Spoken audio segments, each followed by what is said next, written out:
No, Wilson. Sam Thanks Lindley. for coming on the Coffee Club podcast, I'm mate. so excited. My first ever guest. It's exciting, man. It's number one. This is I the feel first like one. we need to get the intro down to a T. So like for the next 100 episodes, you go, welcome back to the Coffee Club. No, mate, we just wing it. That's all we do. We just Okay. wing it, man. I love it. But how's the last week been? I know you've been busy. You made your comeback at the London Open. Yeah. How did you find that? It was mixed emotions, up and down. I know you've seen the result, and it was your comeback. It was my comeback as well, mate. Yeah. As well, it was good fun. I enjoyed it. Made a lot of mistakes, which I didn't enjoy. But yeah, all in all, Yeah. you gotta, like we always talk about, just focus on the process and the gymnastics. And there were parts in that competition, the game, which I loved. So I'm just trying to remember those bits, and then I know the mistakes that I made. They're just little fine tweaking, so it's not a big, it's not a big deal. You came down yesterday to the gym, and we talked about it yesterday. Like, I thought you looked really good, man. Like, Yeah, I appreciate it. It was nice for me to it was just a big moment for me to compete again. It was my first comp in 5 months. Done 3 comps in 17 months, which is just stupid numbers. But to sit back and watch as well, it was nice to just be part of that, feel part of the team. You know, give you guys a handshake, and I just felt part of it again. Good, innit? I missed that, but no, it was good to watch, and I thought you looked. You look quality. It was just it was just them mistakes were just not competing, you know. Silly mistakes. They're not you find that, don't you, when it's time out of the competition game. It's just stupid stuff. You get a bit rusty. Yeah. You do, don't you? Stupid stuff, mate. But yeah, I loved it. I love this setup, by the way. Cheers, man. We need some merch on there. It's plugging already. Cool. I was trying to think in the lead up to this, when I knew we were going to do this, I was trying to think when we first met. So I think it was probably a Leeds camp. Leeds camp. When we did Leeds training camps. So I reckon about 2002 or 3. Yeah, I think I must have been really 9, 8. I reckon 8 or something, and I was maybe 10, 11. 12, 11, 12, 10. That's mad, isn't it? I remember, I do remember I only went to 1 or 2 Leeds camps. We used to stay in that horrible hotel at I used to love it, mate. That was when we were in the room of 4, and you, because it was you, Max Bennett, Ash, and me, and I was this 8-year-old. I was what's going on? We were Nokia 3210s as well. They were you went to your room and there was 4 beds, and there was 3 single beds. And I remember you because there was a double 4-poster bed, you know the things. And you were shotgunned it straight away. He's boys, I'm having in bed. Oh man, they were crazy times, man. I used to love that. I used to love going to Leeds camps. Growing up, that was just the best thing ever. We'd all get excited because we were located there was Leeds, wasn't there? And it was Leeds, Nottingham, Hinkley, Loughborough, that kind of area. Then there was Manchester up north, which was Purvis and Christian and all them. And then it was down south, which was the Essex boys and Huntingdon boys. It was so different back then though. Do you remember we'd get to it gets to 8 o'clock and there were no kind of National Centre nutrition. It was right, boys, should we order some pizzas? The coaches just ordered in a box of Domino's pizzas. Our first national coach. We just had so much Haribo in the room. Pizza and Dr. Pepper nights, mate. The first night you got to camp, it was pizza and Dr. Pepper. Unreal. It's changed a lot since then. It has changed a lot. But do you know what I always think? For me, I don't know if you agree with this, but all the gymnasts that have got these results in the last, say, 10 years, we're from that system. We're not actually from the system that's in place now. Yeah. You know, we were kids and we were in the World Class Start program, the top squad, the system that exists today. That only started in 2006. You know, me, you, Christian, Lewis, even down to Courtney. I remember going on camps with him when he was 8 or 9. We were from that old system that was in 2002. It's weird, isn't it? It's strange. You've only really got Joe. I'd say Joe Fraser, Hamish, that age, Johnny. They're from this new system. We're actually almost from that old system, which is crazy. But those times, man, I used to love Leeds camps. They were good, and we had a couple of world-class starts in Loughborough. I think that the unique thing is, we were saying, I'm 8, 9, I was 8, 9, you were 10, 11. We were off on our own. Parents see you later, you know what I mean, for a week, and that's a big thing that's why I think us as athletes matured really quick. 100%. And so easily. Yeah. But yeah, they're good times. I think that's why we're so close as well. Yeah. Because from that young age, I don't think other countries have that. And Christian used to say that all the time. He used to say the biggest advantage we've got is distance in some cases. So in America, they're so far away from each other. Yeah. They can't just travel and have training camps. A couple hours drive. Yeah, man. I've probably seen you multiple times a year for the past 15 years or whatever it is. Yeah. Do you know what I mean? Like, Yeah, whereas you're in the bigger countries. In America, you just can't travel. I remember back, I'm going to be like soppy for you now. I remember back and I used to idolise you, bro. I swear to God, in the gym, because you were something else as a kid, like in terms of talent. I was good when I was and it was I think what it was is the speed of like your progress and how good you are and what level of gymnastics you were doing at 12 years old, 13, 14, 15. It was just another level, and I was like... It was just the hours, man, because me and Andy were talking about this, like, we were just... Gymnastics is like an arms race. You know, when you've got like two big countries like trying to beat each other, like the space race almost between America and Russia. Gymnastics is similar because you're just trying to get new skills and harder skills as quick as you can before anyone else.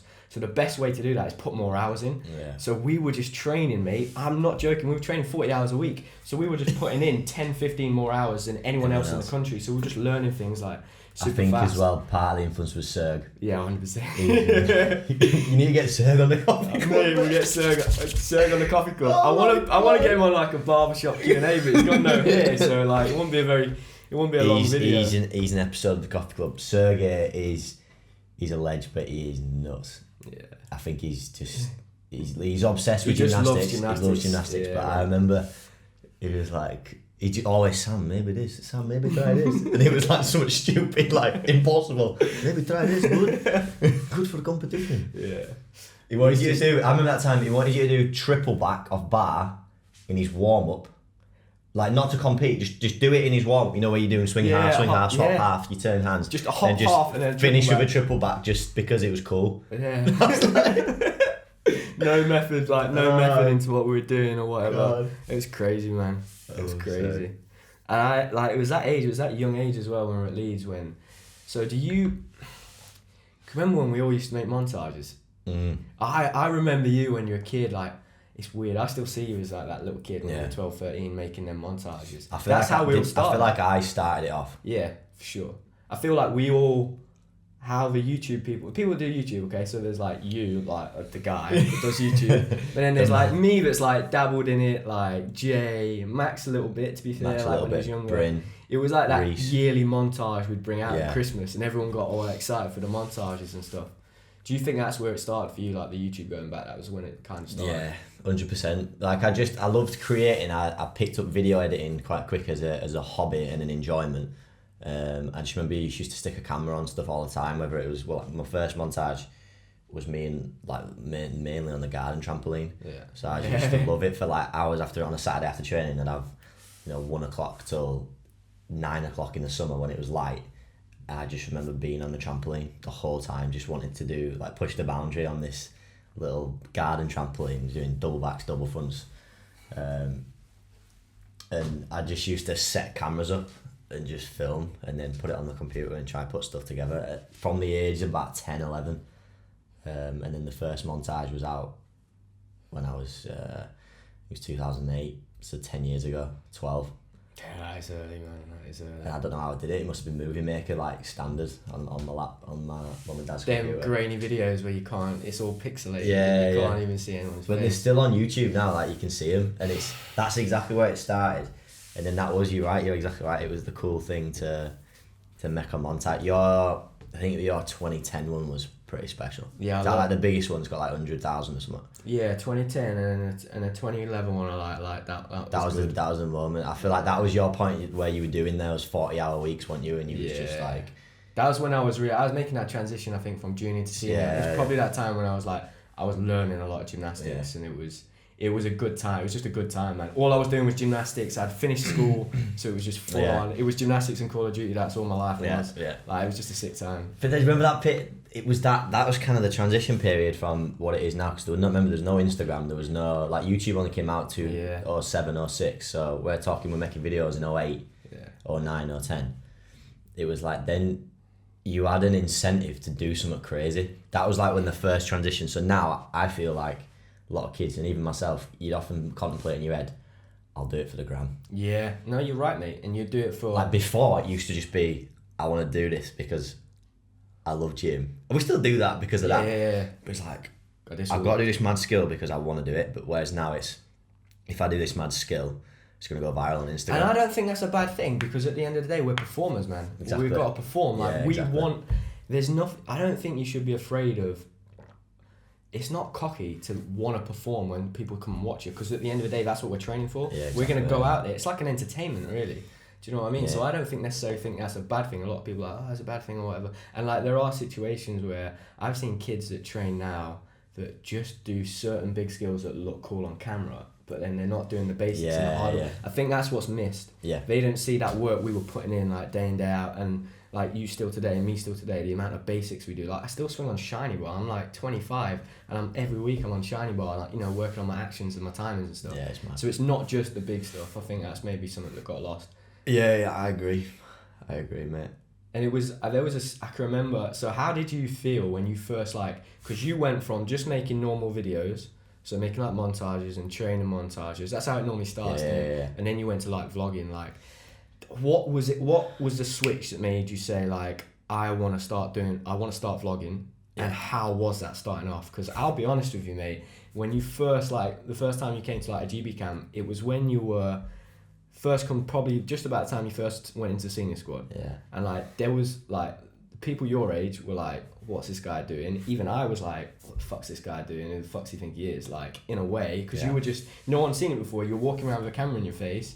Like, a lot of the time we'd be waking up in the morning, we'd just have breakfast or something. You'd have a camera there. And like, we'd be like, what are you doing? Like, do you know, because no one knew what it was. Yeah. People were probably a little bit like jealous because they weren't prepared to do that and put themselves out there like that. I didn't think it was jealousy. It was just like, well, yeah, weird. It was weird. Yeah, it was weird. But yeah, you're right. It was kind of around. Did you feel weird doing it? Yeah, at the mate. start? Initially, I hated it. Hated the sound of my own voice. Felt awkward. Refilmed things. Like, you try and like sound different. You think I've got to, when the camera's on, I've got to be a different person. And then if you go back down the channel, there was, my initial idea was, I used to watch a guy called, we were chatting about it with Jack yesterday, a guy called Christian Guzman, and he used to make like 20-minute vlogs every day of him like going through a bodybuilding process. So like, he used to call his series Summer Shredding. And I watched him every day, and then I was just like, do you know what? Like, I could do this. I want to do this. And then he was in the fitness industry, so I saw that from his content was just to help people get fit and tell his story, tell exactly what he does in the gym. So I thought, I'm going to help gymnasts. Like, that was it. So I made like core circuit, 10 tips on handstand, 10 tips on cross. That was my initial starting point. I just wanted to, my audience was gymnasts, and I wanted to tell the story that, like, my road to success, to the Olympics, but then help them. And that was how it started. And then you're right, I knew. Did you plan it out? Did you plan it? Did you see it happening? Did you see this happening and think, no, this is where I want to get to? Or did you just kind of like, just go with it, and then as it naturally progressed, just ride that wave? It developed, but like, honestly, in my head, I was like, do you know what? You're right. Everyone was laughing at me. Everyone was thinking, what a weirdo, like, why is he doing that? I was fully aware. But in the back of my mind, I was like, I'm doing something different. I'm kind of, I just saw it as, if I can build a bit of attention on here, maybe one day, a brand might turn around and help me on my road to the Olympics. Yeah. Say it was Super Dry or whatever it was. If I wore their t-shirt in my vlogs and they got 10,000 hits, that would help me pay for my Olympic journey. Yeah. And that's all. That was the level I was working at. It's and interesting to ask that though, because totally because of where it's at now. Like, you're approaching 1 million subscribers. I don't think people realise that fundamentally it started. They hadn't seen that. It wasn't the merch. It wasn't that. You started because you love gymnastics, and then it was to help gymnasts. And I think like that's naturally because of how big it's got. That's kind of message. It's not been lost. It's just naturally progressed, and people don't realise. It's changed, and like, at the end of the day, I still want to help gymnasts, and the way it's shifted is that I figured something out that, not everyone loves gymnastics. Yeah. Not everyone is interested in gymnastics, but everyone on this planet can be entertained, and everyone on this planet enjoys laughing and smiling. So I was like, I knew it about 18 months ago. I was like, I need to make people laugh, and I need to have a 5, 6, 7, 8 minute video where they just want to keep watching. They just it's fun, it's enjoyable. So like that was where it transitioned, and I've worked so hard on trying to do that. And now, maybe I get some stick from my fellow gymnast sort of fans that they want to know more. Like they want Nile, stop doing this stupid shit. Do you get that? Do you get it all the time? And I feel bad. Like I do want to, because it is transitioning. That's what I was gonna say. Huge... Do you feel like under pressure now? Like you've almost developed this character, and you've got to stay. Do you know what I mean? Like, not that you've got to stay in that character, but like you've built this big fan base over this kind of like. This guy that's making everyone laugh. Do you feel that pressure of I've got to make everyone laugh, and all these kids are expecting me to be this guy, but I kind of like you're in this battle with I just want to be Nile. Yeah. So like what I always try and do is take a step back and I review it a lot because we were chatting about it last night. It's that tidal wave that you kind of wave, and bear in mind there's thousands of YouTubers that are bigger than me. Yeah. That have rode a bigger wave, and your mindset is. I'll talk completely honest. It's like, what's the next thing? I want to push the boundary a little bit more. I want to keep growing this channel. I want to, I want to make more income. I want to grow it as a business. I want to reach more people.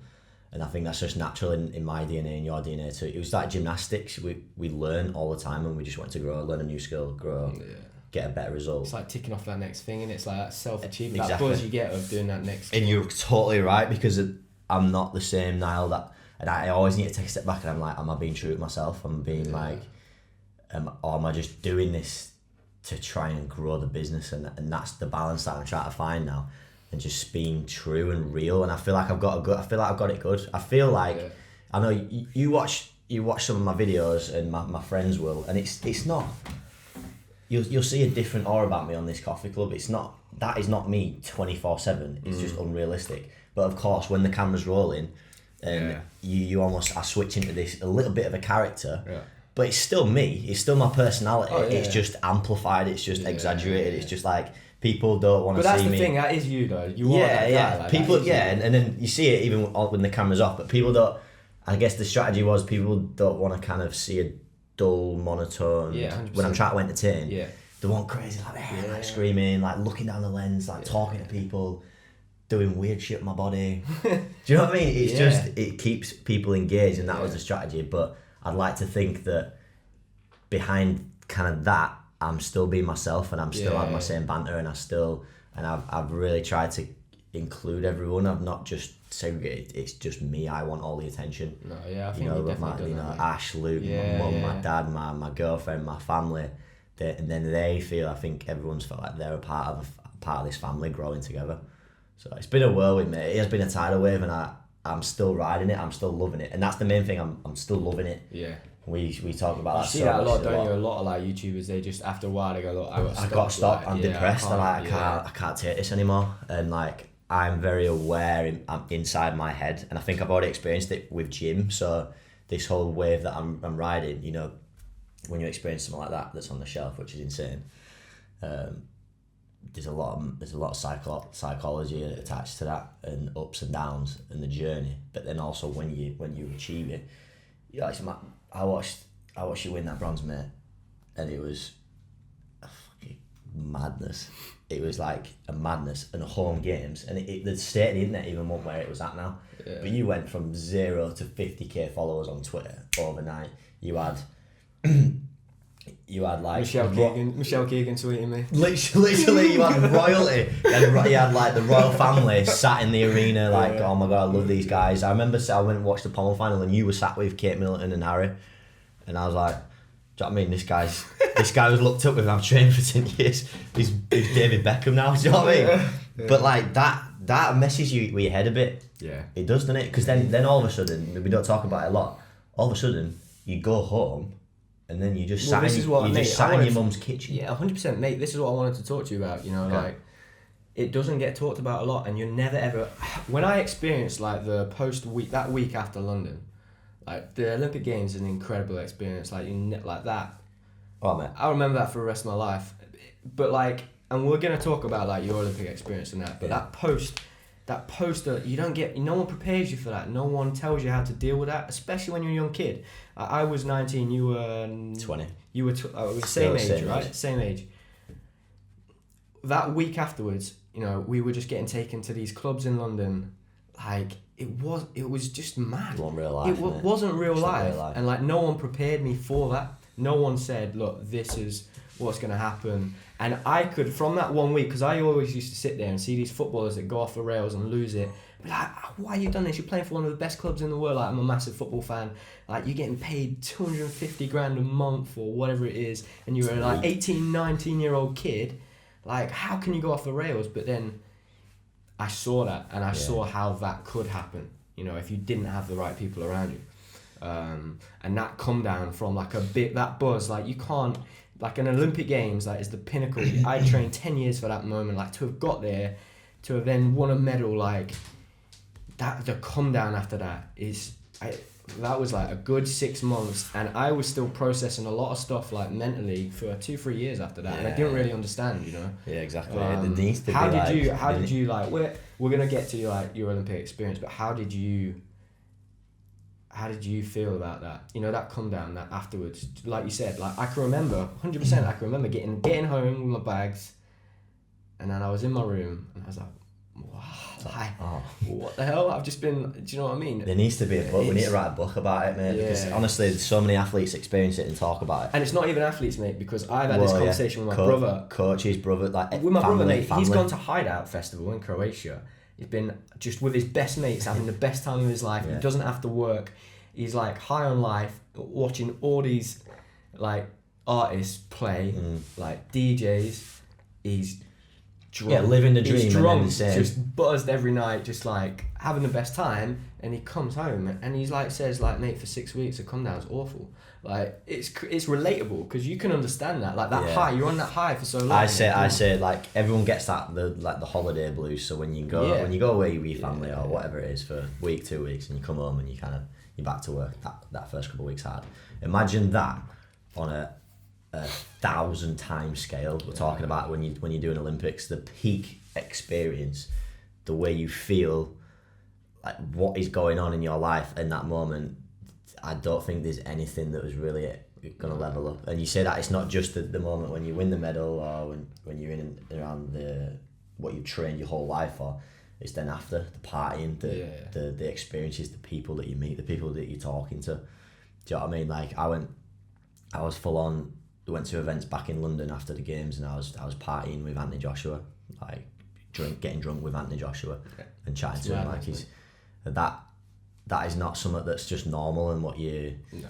And we'll talk like you realise everyone is just a normal person. Yeah. That's crazy, one cool thing. Crazy, that is one real cool thing. And everyone's got their own shit they're dealing with. But yeah, I guess for me at the Olympics, the come down, it didn't really hit because so soon, and I thought I was going to be alright because I've experienced like mini ones, you know. I've done Commonwealth Games, and that's still the same thing. Even when you do something like a Worlds, where it's just gymnastics based, but there's something about that buzz of that whole multi-sport and the people that you're with, and it's just incredible. It's the fact you've worked your whole life for essentially 2.5 minutes worth of work. Right, yeah. To then have gone and done it, and then like a few times, like you had team final, all round final. But like, so those few minutes you worked 10 years, like a decade, maybe 15 years, just for those few minutes. Yeah.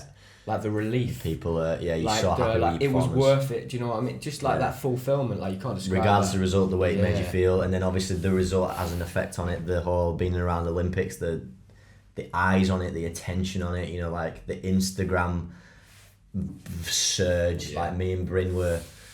You know, it was crazy. We were going. Bryn became a meme, mate. Bryn was Simone, Tyrone. Yeah. that was annoying, right? Cause we were having a race to 100k followers on Instagram, which just sounds silly, but it was just one of our little battles. We were roommates at the Olympics, and I swear to God, I would beat him. I was like 95, and he was like 89k.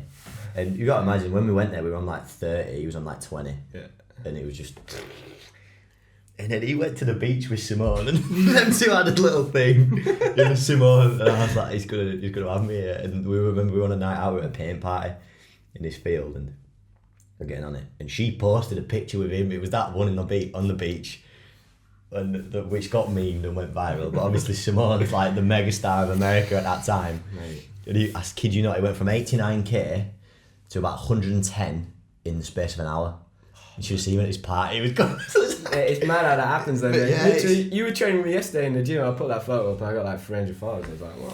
Yeah, You can come and train with me more often, mate. I tell you what, especially if you're a female. That was brilliant. But man. anyway, the come down. I had 2 weeks where I was really busy, and it just kind of I almost stayed up on that little bit of a high. Yeah. And you go back and you meet your family and that, and this was the point in my life where I really, we'll talk about it honestly, went a bit overboard with the celebrating. That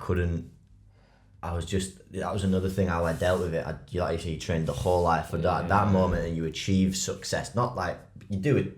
Coming home with a medal is special. Yeah, mate. And mate, I Part of for a good club, 10. Man. You're part of like the small club. Like.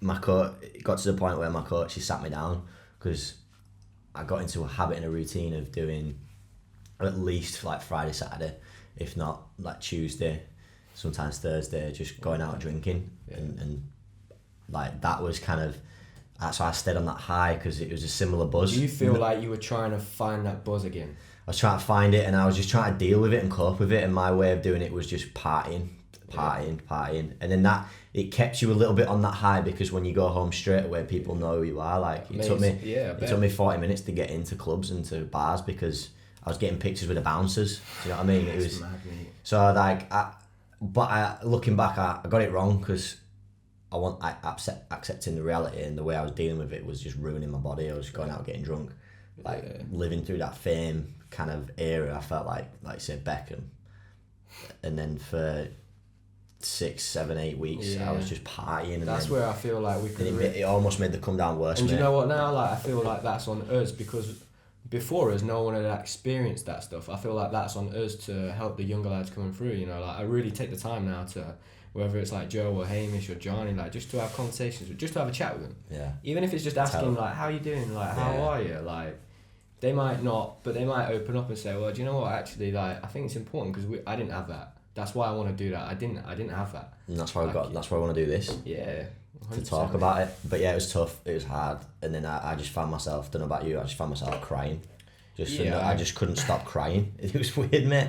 I don't know what it was in my head. I was like, just so people might relate to this, just felt lost, lonely, didn't have a clue what to do with myself. I didn't want to go to the gym. Like I think I've just done the Olympics with 10 million people watching me, and I've smashed it. And then now I've got to go back and do 2 hours worth of conditioning. Do you know what, mate? Like I can remember a point where I'd started training again. It was after London, and like same like you, I partied too much. I had way too much time off. Went on holiday twice. Went to Magaluf with my mates. Purvis was there at the same time. Like I went to Marbella with like Lewis and Christian and Keaton's. Like, and I got back in the gym. This is one thing I'm really like not ashamed of, but I was like, there was a training camp at Loughborough. And I came in and I just started training again, and I brought my medal in, and you guys, I think it was you guys and the Swiss team. I remember, at the training camp. Yeah, and I come in like one day late, and I was like laughing around and that, and like I must have been out like that weekend or something, and I was just I'm just like, one of the coaches there was saying, partying, I bet you're getting loads of girls, and I was laughing, and like I look back and I think, nah, that was not. I would never, I'd look at myself, if someone did that now and I was in the gym, I'd be like, no, that's not what you want to do with the young kids coming up. Yeah, because like we were looking at you and like we saw. Yeah, I feel responsible for like everyone that comes up now. I'm like, look, I need to almost like, you know, look after them and make sure they don't make the mistakes that I made. But no one had been through that experience. We'd never had like an Olympic medalist like you, no one's going to step in there. I remember it well. No one's going to step in there and say, like, this is how you got to behave. You got to think about the young kids. Like everyone was on a high, man. Like everyone, all the coaches were like, oh my god, we're like an Olympic medal team. Like it was crazy. Do you know what I mean? It's interesting, isn't it? Yeah. I remember that time you were well fat as well. Yeah. You had no abs. Mate, there was a picture of me and Purvis in Magaluf, mate, and we're both just like, and we went to BCM Square, and on the same night we both got like injured. Like out in Magaluf, Purvis had like fell over and like hit the side of his head and like split his ear open. I was trying to impress this barmaid and did a tuck back and landed on my kneecap. The nightmare, mate. I say you're fat. Probably people get frustrated with that. You wasn't, compared in ours, like you want in shape. What you're not. I've never seen you that out of shape. No, what you used to, like it was just completely different, mate. Anyway. Yeah, it's tough. But getting away from like the not the negative side of it, but the side of it that people don't really talk about, like the actual Olympics for you, man. You worked your whole life for that. What was that? experience like the build up, like because you were on it, mate. Like you were properly on it, and it was exciting for me to, because I appreciate your gymnastics, so I appreciate beautiful. You know me, I love gymnastics. Like I think I've watched more gymnastics than anyone else that does gymnastics at the minute. Like I'm just obsessed with it, like, especially when I was younger. Like even women's gymnastics. Like I've watched probably more, I know more statistically about women's gymnastics than probably women's gymnastics. So like a lot of the women's gymnasts, you know what I mean? So sometimes they come and ask me and I'm like, oh, she won this in this year or whatever. But like watching your gymnastics, like there's a few people that I just really like to watch. So it's just awesome to like, because I still see you as my little brother. Yeah. So watching your progress from that Junior Euros in 2014, which I competed as a senior. Yeah. And like Commonwealth Games, and then just seeing that progress. Appreciate that. It was awesome to watch. But like, how was that experience for you? Because you pretty much, mate, you came in like straight in and just smashed it straight away, like into the senior team and like. Yeah, like. It was like, I think gymnasts have had challenges with that transition, because there's quite a lot of differences if you're watching about from junior to senior. There's the amount of skills, you know, there's certain skills that are banned, etc. as a junior, so it's normally quite challenging. Do you want to get your phone? Going off, mate. It's probably my bank account. But yeah, I got chucked in the deep end, and like luckily the biggest challenge is getting in that team circle, like making a name for yourself, because it's so political, it's so subjective, people are judging you all the time. It was then. So like to wingle your way into the team, and it's important to honestly talk about it, is so hard. So like I just got the perfect run. And like part of it was obviously it was my results. Oh, no, and like I put it down to the work and the achievements, but like it was a very I placed a little bit of luck on it in terms of how it fell, because I had the junior Europeans. Timing, in terms of timing, the timing was perfect. Right. That's what I mean. Yeah. That was the way it was, quite lucky. Junior Europeans smashed it, 5 gold. No one's gonna beat that record. Beat Keating's record. 5 gold. And then that was the story. I remember sat in the airport with our head coach at the time, and he said, right, you're going to go to the Commonwealths. It's a great story. The junior European champion moving up to senior. We'll see how that goes. Just I just want you to enjoy the experience, and then we're going to take you to the World Championships as a reserve and just enjoy it. It was in China. You're going to... That's what they did back then as well. Exactly. You're going to take you as a reserve, you're going to experience it all, you're going to see, you know, all the teams, how it all works, and you're going to have a great time. So... the way it panned out was slightly different, so I went to Commonwealths, really smashed it, you know, just, I don't know what it was, mate, it's hard to explain, I loved every second, performed, hit every routine, and came away with 4 medals. And then the unfortunate circumstance of yourself, which I'm sure you're going to talk about on this coffee club a lot with the ankle, it meant that, you know, you weren't going to be at Worlds with the injury. So they straight away looked at me, like, Nile, you've performed here, you're going to have to do it. Mate, it was so hard. That come down was hard, because I'd literally booked a lad's holiday. I was 18, a lad's holiday to Cabos. Straight after Commonwealths, and they wouldn't let me go. And that, like, imagine we were talking about that come down. I had to come down, and I was going to go on holiday, and then I wasn't allowed. Did you get your money back?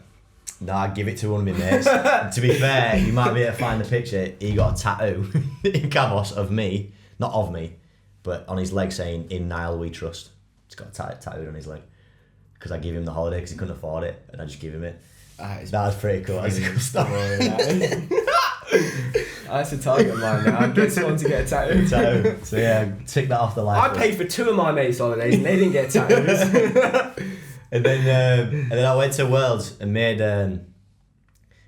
18, made the bar final, came 4th. So that was like what was meant to be a reserve. What was going to see how that year went was mega year. It was kind of kicked off, and then I made a name for myself in that gymnastics world, in the world stage. The judges, the coaches had trust that I could perform on the biggest stage, and then that was where it kicked off really. And then it transitioned me into the Olympics. Remember that.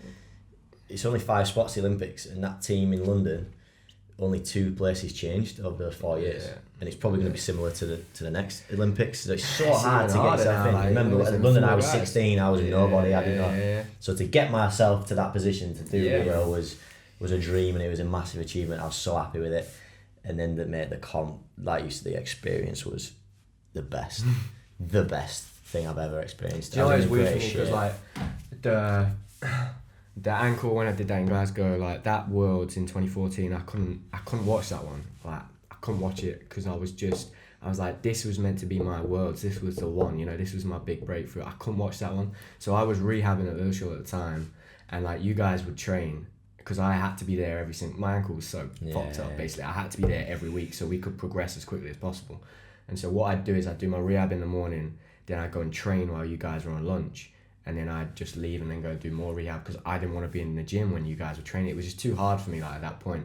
But like that was the hardest one. After that, it was fine. Like even Rio, I could watch and it's fine. Like even after the stuff that happened with like the Rio selection, like I could watch that and then like enjoy it. Like I was still like, for fuck's sake, I should be there. But like that Worlds, that was hard for me to watch that one. Yeah, that was hard for me to watch that one. Imagine it.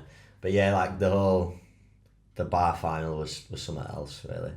You experienced a lot. I just think I had a chat with. I've always been someone it's good to take away just to pick people's brains on those that have achieved and that are success and that are level up. I remember I always used to just ask you shit. Yeah. Just like what about this? What about that? Because I wanted to learn all the time, and I remember having a conversation with Lewis actually, and I was like, mate, what's it? I think it was after the 2015 Worlds. I'd done a P-bar final. I was like, what's it like at the Olympics? And like, you'd done got 2 medals in each. Yeah. And he said to me, like, long story short, he just said, Nile, I promise you nothing will ever prepare you for an Olympic final. Yeah. Like, nothing. And in my head, I was like, well, surely, I've just done a world final, which is with the same people, the same scale, like, in terms of the arena, etc. And so I was like, well, whatever, but I don't know if I agree. And once we walked out at the bar final, so there's 8 guys walking towards that high bar, and I walked up onto the podium to chalk up, and then I remembered at the chalk bucket. I remember the conversation. I was like, "Holy shit, he's exactly right. Like nothing in the world could have prepared me for this. The way I felt, and it's just something about the enormity of the event, the pinnacle of the event, the whole dream of the Olympic dream, and then it's not really playing through your mind, but you remember." This is one shot, and you've got the only chance you're going to get potentially another shot of this is in another 4 years. Yeah. So at that point you're thinking, I'm gonna have to take this shot. Yeah, mate. But I didn't really think that. I once till after when it settled down, you reflect. Like, I think, how did I do it? When you stood under that bar, what was? Did you say anything? What's the last? Did it change from what you would normally say when you stand on that bar? You're just about to jump up. Because how do you start? Do you start like dead hang or a little bit of a swing? A little bit of a swing. So do you have any thinking space when you're just about to jump up? Is it like, come on, you can everything, or is it like just concentrate on the technique and the process of each element? Like what was your head just in that brief moments? My head's always about the process and just doing the best gymnastics in that like you said 60 seconds, whatever it is. But like verbally out loud, I'm very positive. Like all I'm saying in my head is, come on, I can do this. You've done it a million times. You are awesome. Like I am awesome. Just filling myself with positive, because it's easy to get in that environment and just think, shit. Yeah. Like, oh my god, what if? What if I mess up? I'm scared. This is uncomfortable. Of course, it's uncomfortable. It's out of your comfort zone. But like the more you can then, I believe, positive. Self, like your thoughts, they drive your feelings, and then they drive essentially your performance 100%. At the end of the day. So my thoughts are like, I'm gonna fucking smash this. As much as it's like horrifically uncomfortable, it is, but it's like an excitement, sort of comfortable. Anyway, I don't know if it's the same with you. I don't remember a thing on the bar. It's a blur. No. It's a weird sort of state you get into. It's muscle memory, autopilot. 100%. I remember standing under. You can't even like feel. It's like you don't feel when you catch the bar. You don't feel it. It's like it's hard. I swear to God, I couldn't tell you a thing on that bar. Do you get this? Because I get when it's a big moment and it's a bar, particularly on high bar, it's a bar routine, and like everyone talks about like tunnel vision and all that. It is a thing. I can't hear fuck all that's going. It's me in the bar. It's like everything else goes black and white, mate. There's just me in the bar. I can't hear nothing. When I'm properly in that zone, and like it's not every time. Like last week, like if we're competing like London Open, like I notice things and I hit. But when I'm like properly, when you've trained 6 months, you're in peak condition. Yeah. You've like done that routine like so many times. When you're in that zone, it's just me in that bar, man. It's just me in that bar, and like It's special. And It's you're special, 100. man. I think you're like this 100%. But like in those big moments, right when I 100% when I have to do it, like people talk about me and my consistency a lot of time. But when you prepared me, I'm ready. I've done 6 months of preparation, and in that moment, I'll back myself 100% every single time. I back myself every single time. That's the state you need to be in, don't you? And like, but then I don't remember it. I remember stood underneath it, grabbing it, and then my feet hitting the floor. Yeah. That's all I remember. It's just all muscle memory, autopilot. Beautiful routine, man. Yeah, it was sick, mate. I was just so, regardless of the. Well, initially I was like, the way I felt in that situation, I was so happy that I hit a routine. Yeah. It wasn't like it was 6-8. It wasn't my 7 because I didn't do the half and the connect, whatever.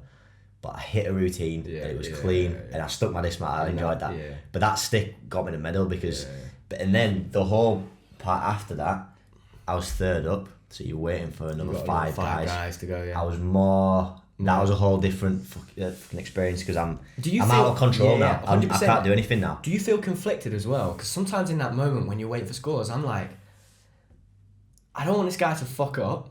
Yeah, because I'm not that guy. I'm not a bad guy. Like, how do you feel in that moment? I find it weird. I'm like, in my head, I'm like, do you know what? I want you to do a good routine. Like, I want to beat everyone when everyone's at their best. Like, I want them to do a good routine. Yeah. But like, if I'm better, like, I believe I'm better, so I should get a better score. It's not like, I don't ever think, well, I hope you fall, I hope you fuck up. It's not that. It's not like, because people probably watch on TV and they're thinking like, that guy, but that's just not how we're brought up. No, it's not in the nature of our sport, but that was horrific. It felt like the longest. It felt like 4 hours, just waiting and like watching the guys, because I'm like you said, and Sam Lindley went after me straight after, and I scored 15-4-3-3. He got 15-4. So I'm that was a good routine. I thought he'd done it. I thought like he's got a 15-5. Did he stick his disc? I don't think he didn't stick it. That was it, mate. It was the stick. So he took a hot 15-4, 0.033, and then I'd say I got the bronze, and Lever was last, and he just picked me with 15-5. I personally think. Anyway, regardless of that, I didn't think it were a 15-5 Lever's routine. I thought I'd done silver. I always used to think there's a lot of E deductions because he's late. He turns late, really late, and he does a lot of like invert catches. Lever might be watching this. Not bro, he's a ledge anyway. Oh no, yeah. But anyone that does a straight Kovacs like that, yeah, respect. But what it was, the moment of when there was one guy left and I was in second, so I got a medal, Olympic medal. The feeling was indescribable. It was like I got like shivers, head to foot, my whole body filled with like goosebumps. Yeah. Did you have that before? Have you had goosebumps before in gymnastics? I've had goosebumps, but I've never felt like that. But remember as well, it was just it wasn't like I'd done a routine and nailed it. That feeling, it was because I'm just sat on the chair, and a number pops up on a screen, and I'm sat there, and how my body could have felt like that, I have no idea. But and then I felt a bit sick. I was like, I wanted to cry. I couldn't believe what had just happened. I was like, and then mate, it was just time. And then when I got the medal, I looked at my family and I couldn't hold the tears in. It was just one of those. That's when you realise how much it means to you and how much work has gone into that. Yeah, I think you're really good at like not carrying that pressure of like your support network and the people around you are like amazing, like your family and that. But you don't I think you're very good. Something that you were, which I wasn't very good when I was younger, was I'd carry that pressure around with me. I think sometimes I could have used it more. Whereas like at the end of the day, my mum and dad love me. Yeah, exactly. My coach, like, he loves me. Like, it doesn't matter whether I do a good routine or a bad routine, that's not going to change. But I'd carry it around. I'd want to do it for them when I was... whereas like, definitely now, I only do it for me. It's for me, like, even if... I don't care what Sergey thinks about my gymnastics from a technique perspective. I don't necessarily care what he thinks about my results. I don't care what my mum and dad thinks about my results. My brother, like... My teammates, if I'm competing in a team with them, I do care. Like, I'm gonna put everything in it. But at the end of the day, it's how about my actual gymnastics and my results.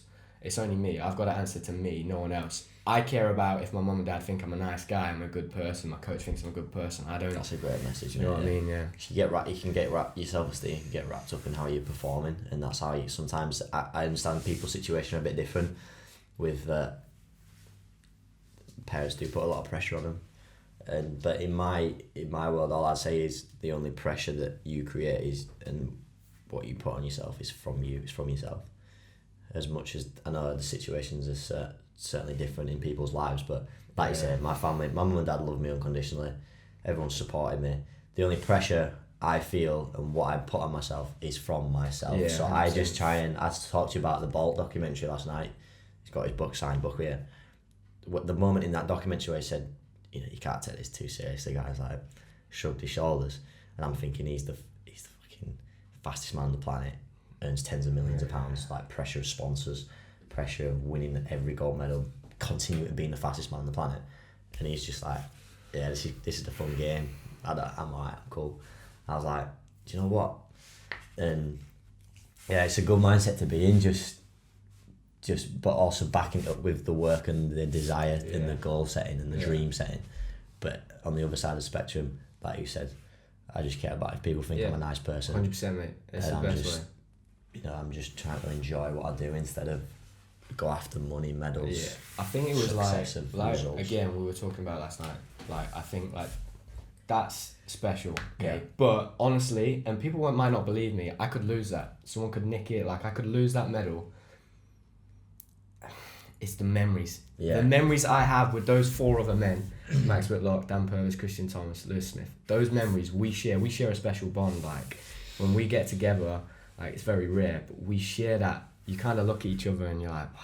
I feel it's exactly like the same, it's those memories, and with my family and the experiences afterwards, it's not that thing. It's awesome to have an Olympic medal, but I could lose that. I always said, no one's gonna take those memories away from me. Like, and that's what I try to like get across to people now is like, when you're 70, 80 years old, that's gonna collect dust. But it's like those experiences you had with them guys and the medals that you talk about, like when you've gone to like a World Championships or something, and like say that World Championships 2015, like in 20, 30 years, you're going to meet with them guys at like, I don't know, award ceremonies and stuff, and you're going to talk about old times. You're not going to go and show off you're going to talk about I'm not going to go to you and go, look at my medal now. You're not. Does like, it gives you, do you know does what it I mean? give you nothing? Like, I always say this, mine's sat on the kitchen side or hung up, whatever. I see it. Yeah. I get no feeling. It's not zero, that. like, and zero, if I do, but it's zero. like, the only feeling I get is if I go into a primary school and I give that to the kids and their eyes are like wide, and I'm like, wow, like if someone had come into my school when I was like that age and showed me an Olympic medal and passed it round and done like a backflip and just got all the kids going that's crazy. Special. That's a different story of like, that's the feeling I get. I get a buzz people. out of it. I'm like, oh, that's cool. That's like a cool thing to have, to be able to do that for like. You're so right though. Like, is that object has zero correlation to like my happiness today. Yeah. Like, this makes me happy. Yeah. Inspiring people, chatting about memories. You know, like this video it can potentially change someone's life, and that, like, I can't grasp my head around that, and I often think that when I'm putting content out, I had messages about like saved my life. Literally saved my life. Like, I was on like suicide. I wanted to end it. I was lonely, and your videos just filled me with hope, and like that feeling is worth a million of them. Like, I don't care, and like it's incredible. And so, like you say, I always think about often, like, particularly when I have a bad result, like at the weekend, or not perform the way I want, is I always step back and just think deeply. Honestly, am I happy? Because you said when you're 70, but I'm even thinking, you know, when it's 2020s, it's all about that month. Yeah. It's all about that year. But when it's 2025, if I've got Olympic gold, Olympic bronze, whatever, will I look back at that time and, regardless of the result, think I was happy? Yeah. Because you talked about last night, there's certain points in my career, gymnastics, yours as well, where you hated it. Yeah, it wasn't a I wasn't time. happy. Yeah, I wasn't happy. Yeah. So even if you was winning gold medals at that time, you still label it as I was unhappy. Yeah. So it's at what cost? And I think always, never at the cost of your happiness. No, ever. No money, no amount of money, no a gold medal, like, and I've kind of relayed that to everyone who I'm surrounded by, and they know that, because it's easy as well for like your support network to get caught up in your dream. It's like, well, you're doing the right thing to win gold Olympics. Yeah. It's like, hold a minute, like, yeah, your mates. Like, that's the one, isn't it? When you get questioned by your mates. Yeah, that's the one where it's like, should you be drinking? Or even your family, or your mum, or like, remember, it's your dream, whatever your dream is, and their job is to be a part of it and support you how you want. I think it's easy to get lost. Finding that balance. It's finding that balance, and it's always finding that balance. It's a cliche thing to say, but it's like finding that balance. Yeah, man. Spinning plates. That's what I want to talk about. Okay. So, it blows me away how many plates you're spinning, and what I mean by that is like you've got this gymnastics, and what's your goal in gymnastics? Like next 2 years, Tokyo's coming around. Your goal, I know what your goal is. You want to win an Olympic gold medal. So you've got that plate spinning, and that is a big plate. But then you've got like the YouTube thing. You've got like your body Bible. You've got your merchandise. Like you just bought an apartment. It seems to me like you're spinning a lot of plates. How are you dealing with that mentally? Like how is it tough? It's got to be tough, man. Yeah, it's a good question. So I communicate a lot with everyone around me, and like it's good analogy. The spinning plates is a good analogy. I always see it as a big pie, and I got a knife and I chop up the pie into pieces. And the toughest thing is the balance. So, for example, last weekend, my gymnastics side, have I made decisions in other pieces of the pie, in other plates spinning, where I prioritised that plate too much, so it's affected that. And then I think it's not tough when you love it, if that makes sense. So I would never take something on that I felt that filled me with anxiety and like I didn't want to do that. So and then I'm surrounded by the best people, mate. Like I've got the best manager, I've got the best, as you grow, you kind of bring people into your team. I've got the best, editor, cameraman. My sister works a lot on the business development and keeping that alive. She is the best. Yeah. And I think that's who you surround yourself with. So I've got myself in it. It might seem like, holy shit, how is he balancing all these plates?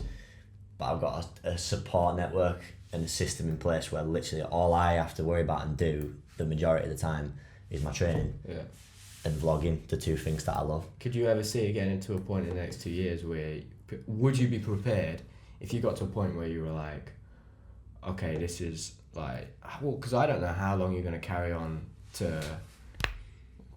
If you're going to go another 4 years, would you be prepared to step away from all of that stuff and just focus on your training? 100%. Or do you think If I knew, do you think now you'd actually be worse off for doing that? Yeah, I think that the thing that I love about having something else is it's something else. I think you can get too obsessed almost, like robot obsessed. I know you've been there. I've like witnessed it. I've seen it, and I know like even when you're in that too robot state, you didn't know you was. No. And it's hard to communicate. Like it takes you to realize. So being the YouTuber and the vlogger and the businessman, it almost makes me a better athlete because I have that release. I have something else that I can focus on, and it's not just and it inspires me, and it keeps me ticking. It keeps me like always trying to be the best version of myself. So I translate that into the gym, and it's not just like we used to have the gym Call of Duty days. I used to go to the gym and go and watch series and play Call of Duty. And not that is a problem. I loved it, genuinely loved it. But like my ambition is bigger than to spend all that time just wasted playing games. So I work so hard, but yeah, it's inspiring. And I'll never forget this, right? I've had a lot of sort of mentors on my path, and I know you have. I've used psychology. Yeah. And one of my mentors, when it was kind of a time where I was struggling to balance it all, he said he's been with a lot of big athletes and works in football clubs. Yeah. So he's interviewed so many mega players, and he always asks, like, I think it was Paul Scholes that he was. Oh, Jack would love this. That's his favourite player of all time. He met him 2 weeks ago in a bar in West Bridgford, and I was in Ireland, and I was like, the one weekend. A lot of people said that Scholes was like the man of the god, mate. It's because he didn't give a shit. He didn't do interviews. He just did his thing. Right? But like I tell you what, but when he said so, the greatest player of all time to Scholes. I might be wrong with the player, but let's say Scholes. Who is Paul Scholes? Who, in your opinion, who is the greatest player of all time? And he said the majority of the lads, they used to go like, without a shadow of a doubt, Beckham. Really? That's also why Beckham? Well, he said, do you know what? Beckham, maybe he's not the god on the pitch. He had some times, mate. Yeah, he's done some. That guy. But like he's built this brand. He's off the pitch. He's at every commercial gig, every dinner. He's got Victoria, that whole dynamic. Yeah. He's earning tens, hundreds of millions. He's got commercial brands coming out of his thing, commitments. All that pressure outside. Yeah. But you put him back on the pitch, he's still a legend. He delivers. Yeah. He hits the free kicks in. So it's like that. It made me think. Do you know what? If a person like that can do it, like why can't I? Yeah. And he just made that. That made me do more. I just think why. I have people telling me saying you can't do that too much. Don't focus so much on your vlogging. It'll affect your gymnastics. And I'm like, why? Why? Yeah, asking that question. Why? Like, and I always think in my head when I think I'm doing too much, or when someone's telling me you need to chill out, you need to focus on. Yeah. I'm like Beckham. Do you know what? I just think David. What about Beckham? For me, it's like you a lot of time without trying to blow your own trumpet, but like, Yes. when someone says like, and people like, I'm inspired by the young guys coming up. And you were saying before about picking brains. Like I pick your brain all the time. I pick the young kids. I'm like, what are they thinking? Yeah. What are they thinking about now? Yeah, they don't have to be successful. Yeah, it doesn't have to. They don't have to be more successful than me. They don't have to be older. Always than me. learning. I want to learn Always from learning. everyone coming in. But you make me, because of the way you've done things. Now I ask the question why a lot more. When someone says, "No, you got to do it this way," or "It's always been done this way," it has to be like this. I asked that question why, and like what I wanted to ask you as well was. David Beckham, by the way, is like the one person I want to meet out of anyone in the world is David Beckham. I was with Tom Daly the other day and he's got his number in his phone. I was like, bring him. He's my god. Man. Yeah. But yeah, I want to know like, because gymnastics is very much like an old school sport. Like it's done in a certain way. It's stuck in that dimension of being very rigid, and these are the rules, and you've got to stick by these rules, and like you get judged on these rules that are made up by this group of people. Mm-hmm. I think the sport's changing. I think it's at that stage where there's a brilliant documentary called Building Jerusalem where rugby went from like amateur to professional, and I think we're kind of getting to that stage. Where do you see the sport going in the next few years, in your opinion? Obviously that Superstars of Gymnastics has been announced like in the last few weeks. I'm going to be competing with like Max Courtney, Fabian, Simone Biles, Mustafina. Unfortunately I won't be doing it. Through certain circumstances. Yeah, but where do you feel like the sport is going in the next few years? I'd like to say down that road, like, and honestly, part of my big vision with everything that I'm doing, is for gymnastics and it's for this reason. Like, and I guess we talked about pressure again.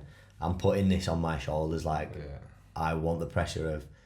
To be the man to change the sport, and I want it to be like rugby, like boxing, where you have pro amateur, and because purely because the way of making a living in gymnastics is just not right. It's the state of it. You know, the way the sport's gone, and you say like, but we're still in that old school leadership mindset, and we almost like. As harsh as it sounds, we just get treated like we're at the bottom of the pile when actually gymnastics is up here because of us, because of our results and because of what we do. So, and we are recognised. And you can always say, "Oh, it's not about the money." It's like, but listen, we're in 2018. The highest paid people in this world today are athletes and rappers. Yeah. It's a fact. And YouTubers. YouTubers, vloggers. Like athletes. Yeah. Professional athletes are like the highest paid people. So why is a gymnast on the Olympic program good enough, works as hard as me and you, earning 10 grand a year? Yeah. Capped. Yeah.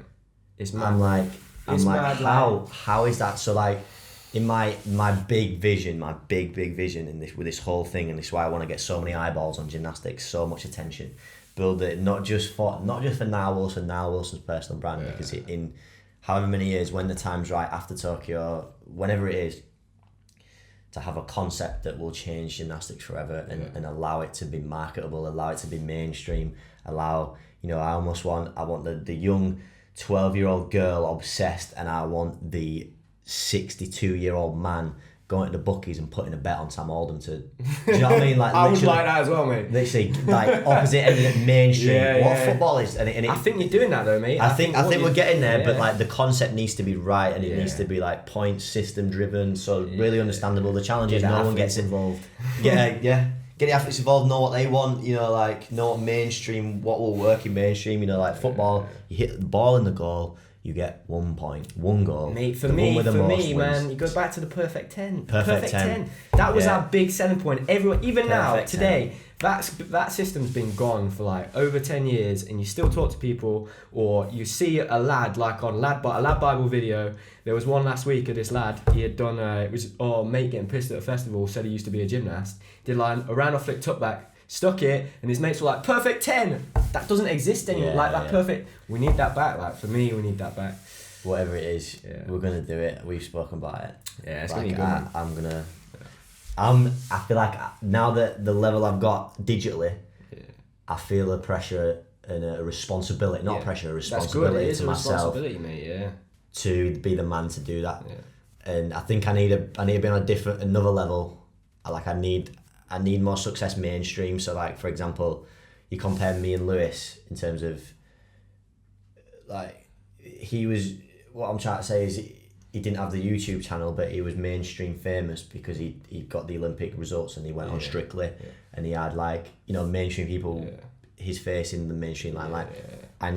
I've got the digital to a T. Yeah. I still need to take it to 2, 5, 10 million, hopefully, and then I need that backed up with the mainstream. Yeah. And I feel like the influence That'll I have, give you the the responsibility of platform. That'll giving me the give you the platform platform to to go do it. like, look, this is how gymnastics is going to be. Yeah. And we fall on whether the FIG a game for getting involved or we go full competitor, like head to head bang. And I think that's what Superstars of Gymnastics is an amazing start. I'm gutted I'm not a part of it, honestly. But the current clash with the two is the challenge at the minute. But when It's the on that time's way. right, It's coming, man. when the It's time's coming, right. 100%. And I just want to be able to get those gymnasts that we know that we love, our pals, our best mates in the gym, that we know how much work goes behind it. And it's a short career, mate. Exactly. We're encouraged, like especially when I was getting younger, we were almost actively encouraged to quit school when you're 16 and go full time. Yeah. Okay, that's pretty mad, and that's It's a big mad risk. when It's you're a big not when risk. you're not making no money. Yeah, do you know what I mean? That's a big risk. And it's the Olympic Games. It's the first sport that sells out.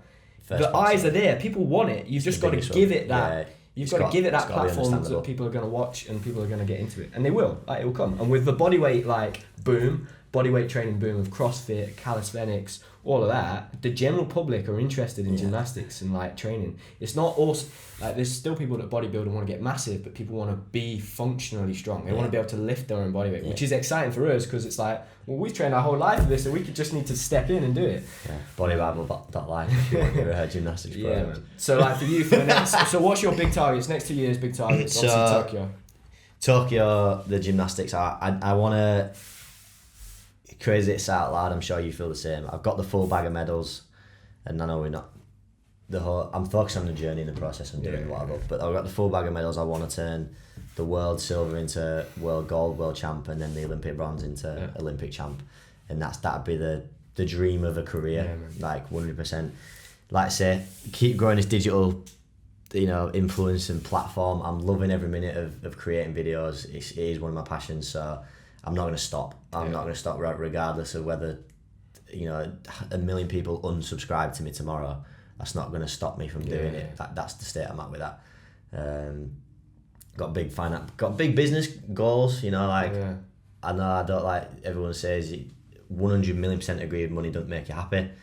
But it's up there with oxygen.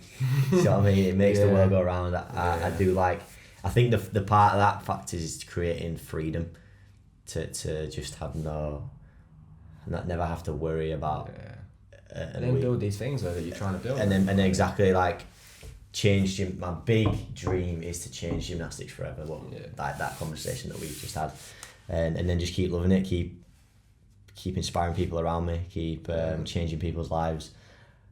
And you know, my family, my friends, my coaches, my girlfriend, I got it good, and I'm buzzing. I'm so happy at the minute, mate. That's awesome. And I want to keep it that way. Right now, I'm gonna pick your brains. Woo! We talked about that. So, in what sort of way? Some of these questions are like quick fire. I want to know, like, just tell me whatever comes to your mind first. But some of them are a bit more long-winded. I want you to actually think about them. Oh, okay. I like this. So we'll start off easy. What's your favourite beer? None. Okay, so what's your drink of choice? Right now, What do you do when you play beer pong, man? By the way, Gym pong. Just that's all I'm gonna say. My drink of choice is either. I'm gonna sound like a dick now. Champagne. Oh my! That's on camera, me. It is. I absolutely love that. I like gin or vodka. I'm tight. It used to be Right, vodka okay. cranberry. Now I'm really big on gin and tonic. What's your favourite Harry Potter film? Goblet of Fire. Oh, nice. Do you disagree? No, it's just a different choice. Like people don't go for that all the time. I like that. What's your favourite ice cream flavour? Salted caramel. Oh, I like that. This is a good one. If you could go back in time and witness one sporting moment, so like something that's happened in history, you can go back to anywhere and you can watch that. Say it was a fight, you could watch that fight live. You could watch a football match live. Where would you go back to and watch? Oh, God. I love that question. There's so many. The thing is, I'm going to have to pick gymnastics because... Yeah, I'm going to have to pick gymnastics. And I'd probably... The biggest memory that I've got of when this whole dream started was Nemov's bar routine in Athens. Same, man. Nemov's bar. Best I want to routine be changed sat. the I want to game. be sat on the front row where the bar's in front of me. Yeah. And yeah, he changed. Just Yeah. watch that. How many was watch it? that 6 releases. 6 releases. 6 releases. Changed the Double game. straight. It was his fault, mate. The perfect 10's gone. It was Nemo's fault. That's why. Yeah. That was a moment. Nemov's bar 04. It'll be on YouTube. He was a legend, though, mate. Him now. And he'd think be about that. crazy 15. thing. That's 15 years ago. Sick guy. Yeah. What's your go-to dance move? The shuffle. I can remember that video of you doing it at Commonwealth's in the rain at the closing ceremony. God. I was sat in my bed with my leg up, probably with a Budweiser in my hand, drowning my sorrows, watching Nile in the rain, shuffling, laughing my head off.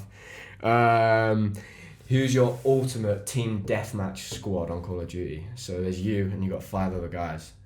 Team deathmatch. Yeah. So you're gonna pick your Call of Duty team deathmatch. It's gonna have to be you. Yes. You're in there. Particularly our Call of Duty abilities. As in, like, we're playing the game or we're in the actual... No, we're playing the game. We're playing the game. Oh, we're playing the game. So we're all on headset. There's We're on full team headset. deathmatch So we've got me, you... I'm trying to think of people that were good at the game. Lewis was good at the game. Yeah, he was. Lewis was really good at... Lewis would be on there. He's a gamer. Ash... I'm going to pick Ash. He didn't play COD, but he's on this Fortnite boom, and I swear to God, he's incredible at Fortnite. So I feel So like he he'd could have picked apply it his up. He'd have picked transferable it up. skills. Then, like, he's my training partner brother, so he'd be in there. So we've got Sam, Ash, Lewis. One more. 2 more. 6 in the team. Yeah. 2 more. Because we got you. I'm gonna have to pick gymnast. Dom's a gamer. Yeah, Dom. Dom was good at COD. So we've got Ashley, Dom, Sam, Lewis. You pick someone random. You pick someone random. I'd pick like a comedian on there, just so we've got on the headset. on the Just make headset. he'd put pure dance. James Corden or something. Yeah, James that Corden would be good. That would be good. That's a good squad, PK. man. That's a good squad. PK. PK. Yeah. Yorkshire. Yeah. Yorkshire. Garlic bread. You hear me? No. You were on about this yesterday. Okay, if you could have a boxing match with someone, if you could fight someone, who would it be? And like, it doesn't mean that you don't like them, but like you think, It does right, mean those that. two. It does mean I don't like Really? it. All right. Yeah, let's go for that then. No, now that I've said that, I can't pick it. Go on, you can't back down now. Who'd you fight? Who don't you like, mate? Who'd you have a fight with? God, I don't know who I don't like. I don't like this question. Anyone. It doesn't have to be like I would pick someone that I think okay, we'd go like the full 12 rounds if we fought because we won't give up.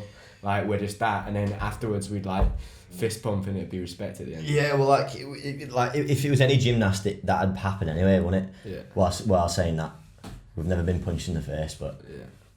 oh God, I'm just gonna be rubbish and say I'll fight KSI just so I can get another 5 million So you can subscribers. try and get a fight with him. I'll tell you what, I'm training on the lowdown. After Tokyo, I'm joining this YouTube boxing. Okay, so on the surge. boxing thing, if you were gonna have a walkout song, what would your walkout song be? Tom's on it. Yeah, that's It's gotta be, good. hasn't it? That's pretty good. It's gotta be That's the. pretty good. It's gotta be darling. Yeah. If you could do one, like I know we don't think this way because we're like glass half full guys and we don't regret anything. But if you could do one routine again, what would you do? Which routine would you pick? I could if you had a chance to do one more routine again, you were in that moment and you were like, you just get to start one more time. Do you know what I mean? You were fit. If you could do one routine again. Ooh. Just for like, just for the question's sake. It's a good one. It's a hard question. I'm trying to think like an important moment that could have changed. It could have changed. Like I'm thinking along the lines of injury. Right. Okay. But then I wouldn't change injuries. No. I wouldn't change the adversity because it's made me who I am. Because I first thing that comes to mind for me would be like obviously not do that vault in Glasgow because that changed the whole of my career. But then I wouldn't actually go back and change it. Yeah, I'm just gonna say it from a positive outlook. I'd do the Olympic final again. Just so you could experience it. Just so I could experience it again. That's a really good one, man. And I'm gonna hopefully experience it again. Yeah, that's a really good answer. Not to change the routine. No, just to get the feeling again and be in that shape. No, I respect that, man. That's a really good answer. Yeah. Who would you say is the one person aside from Dave, your coach, who's a legend by the way, your mum and dad? Who would you say the one person that's had the biggest impact on your career? Ashley Watson. Big time. He probably won't watch this. He don't watch the vlogs. Yeah, he's that man. That brother of. He feels like a brother. He's inspired me more than he knows, mate. And like through, not just through what he's been through, in terms of because we know he's had 4 surgeries on one leg. Like the unlucky. I see it unlucky. I know things happen for a reason, but he's had a bad time of injury. Yeah, man. And he was one of those 5 guys that you spoke about who had the same talent, the same ability, should have gone to Olympics, and he's earning 10 grand a year. Do you know what I mean? And I want so much more for him, and it just to be around. He's gonna do it, man. He's gonna do it. I've got he's gonna be so happy, and he's gonna do his thing. I'm telling you. And but like just being able to see him every day when you're having a bad day, being around Ash. And like, getting an Ash bear hug. Yeah, bear hug, mate. He's a legend. He's an absolute legend. That's a brilliant answer, man. What's your... Oh, okay. This is a good one. If you could play... We did this... I'm not going to talk about the result last night, but if you could play crazy golf with 3 people, who would you play? I want to talk about the result last night. No, he came to my backyard and he beat me. If you're going to play crazy golf with 3 people, and this... So let's go like famous people. Yeah. And like you're playing 18 holes crazy golf, you get to have a chat, you get to talk about stories. So there's 4 of us. Yeah, it's you and then 3 guys. Or girls, whoever. But you get... You think about... being able to chat through stories between holes and it's that kind of... Tiger Woods. Yeah. He's in there. One because... Well, that's self-explanatory. I'd like to try and beat him as well. Yeah. The competitiveness is there. Yeah. Tiger Woods.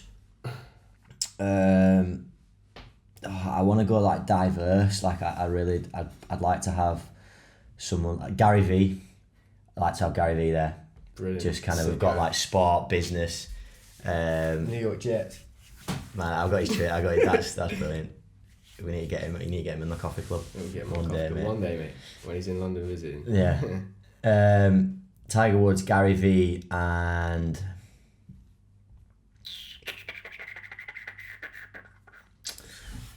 this is so good. This is so good. You want to come up with a good answer, don't you? Yeah. I want to say. Could be someone from like the music industry. I don't know, just someone. That's a good shout. Yeah, guy, just like just someone who you'd like to like pick their brains. Pick the brains. Yeah. They don't have to be alive. I think they don't have to be alive. I think I'd like some laughs as well. So like a comedian. So we've gone like sport. Tiger Woods has been through a lot. Business. Gary V, business, and then comedian. Someone funny. Like, I'm gonna go James Corden again. Yeah. I'm gonna go Peter Kay for the Call of Duty. For James Corden, man, for what he's done. Exactly. Like okay, Tiger Woods, Gary Vaynerchuk, and James Corden. That's a good four. That's a good four. People will watch that. We should make that into a video. James Corden, mate, hit us up. The next thing, crazy golf with like legends. Can you imagine? Yeah. So I got 2 more questions. This is a really good question, and I find it really interesting. If you could give yourself, at any point in your life that you've been through, if you could go back and give yourself a 5-minute pep talk, what point in time would you go to? Where would you go to? So you can go back, and there's a moment in your life where you might have been really struggling, you might have been really down, or it might be you're about to go and do something really significant like competing in the games, you can go and give yourself a 5-minute pep talk. When would it be? What moment would you choose? Wow. I know my moment. That's why I asked that question, because I think about What's your moment? My moment for me would be probably after the team final in London. I'd like to just take myself aside and give myself a 5-minute pep talk and just say to that guy, like, it's okay. I'd give him a hug and I'd just say it doesn't matter, because like people in the arena know, but like a lot of people didn't see it on TV. I actually fell off on high bar in that, and I punished myself for a long time with that. Like I really struggled with it mentally. I felt like for a long time I didn't deserve my Olympic medal. Like I didn't deserve it because I had a fall.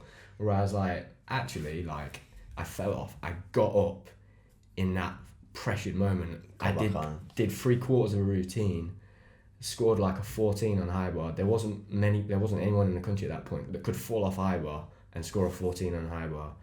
Like I just want to give myself a big hug and just say it's all right. Like it's fine. Yeah. Like you're an awesome. Really, do you know what I mean? That would be like the moment I go to. I wish someone at that point in my life had given me a hug and just had that talk with me. That would have like done a lot for me. So that's the moment I go back to. I think like that's but that's more about like the mental side of things. Yeah, I think that's brought. So there's been moments in my life, and you know them, and my family knows them, and I'm not going to say what they are, but where I've had mental struggles, like nothing to do related with sport. I think the sport and the journey's caused, and my DNA, I'm very addictive. That's all I'll say. So you can imagine. But similar thing, just to go back to those moments and just tell myself that everything's going to be all right. Because in that moment, it's easy to feel lonely, and people do, and like they don't have it in them to talk. Yeah, and I'm guilty of that as well. Yeah, mate. Just like you're gonna be okay, and just talk to someone. Yeah. Don't feel like you have to bottle these emotions up, and 100%. And I'll tell the stories one day, definitely. Yeah. And like that just leads me on to the final question, mate. If you were gonna give young people, so people that are our age, let's say, they might have just finished university, don't know what they want to do. If you like, they might be struggling with like depressed, like you said, lonely, might be going through a hard time. You're gonna give them some advice. What advice would you give them? I know for me, like I understand now that I keep things bottled up in the back of my head, and I keep it there for 6 months, and then it explodes like 6 months later. So now what I try to do is just talk about it and like get it out there. Yeah. What advice would you give to people that are our age that may be going through something like that, or just don't know what they want to do? You know, you found your passion like I have. I love gymnastics, and I love doing that, this YouTube stuff. Like I've found something I love. What advice would you give to them? Someone that's feeling a bit lost. I think if you are having those thoughts and feelings of loneliness and like loss of control, not really knowing where that thing of talking, just tell people how you feel. And tell people you trust, and you know, like I know that I can go to mum and dad. You know, like some people don't have that luxury, but I think just talking straight away, talking makes you instantly feel better. Particularly when you're bottling stuff up in your head, and that I've experienced it with people close to me as well. Like I've been the one on the other side listening, and I can see them speaking, and it's like the relief's coming out of their mouth. Yeah. So just please, guys, like. And I'll get involved with a lot of mental health charities and stuff, particularly with men, because I think us men as well, we're very stubborn.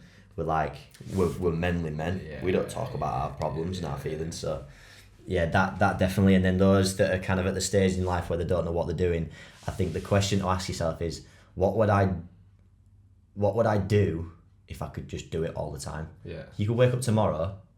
What would give you the feeling as if like it's Christmas morning?